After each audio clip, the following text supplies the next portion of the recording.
Hello అండి, welcome back to my channel Rupini's kitchen.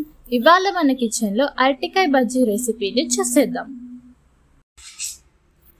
అరటికాయ బజ్జీకి కావాల్సిన పదార్థాలు: ముందుగా ఒక అరటికాయని తీసుకొని ఇలా సన్నగా కట్ చేసి పక్కన పెట్టుకోవాలి.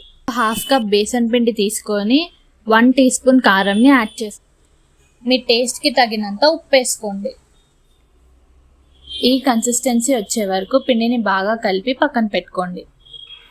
ఇప్పుడు స్టవ్ వెలిగించి కడాయి పెట్టుకొని డీప్ ఫ్రైకి సరిపడా ఆయిల్ పోసుకోండి. ముందుగా పక్కన పెట్టుకున్న అరటికాయలని ఒక్కొక్కటిగా పిండిలో ముంచుకుంటూ ఆయిల్లో వేసేయండి. ఇదే ప్రాసెస్లో మిగతావి కూడా వేయండి.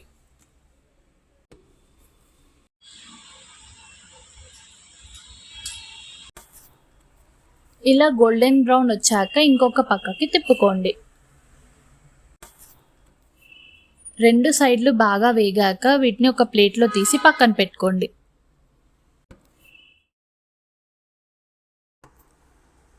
అంతే, ఎంతో టేస్టీ అరటికాయ బజ్జీ రెడీ. ముందుగా కట్ చేసి పెట్టుకున్న అరటికాయ ముక్కల్ని నేను కొన్ని పక్కకు తీసి పెట్టుకున్నాను. వాటిని ఇలా వేడివేడి నూనెలో వేసి బాగా క్రిస్పీగా అయ్యేంత వరకు ఫ్రై చేసుకోండి.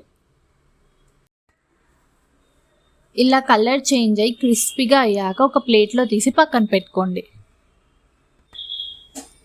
ఇప్పుడు ఇందులో 1/2 టీ స్పూన్ కారం, తగినంత ఉప్పు వేసుకోండి.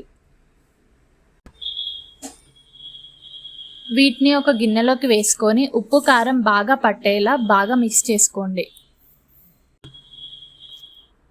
అంతే, క్రిస్పీ అరటికాయ చిప్స్ రెడీ. ఈ వీడియో మీకు నచ్చినట్టయితే సబ్స్క్రైబ్ చేసుకోవడం మర్చిపోకండి.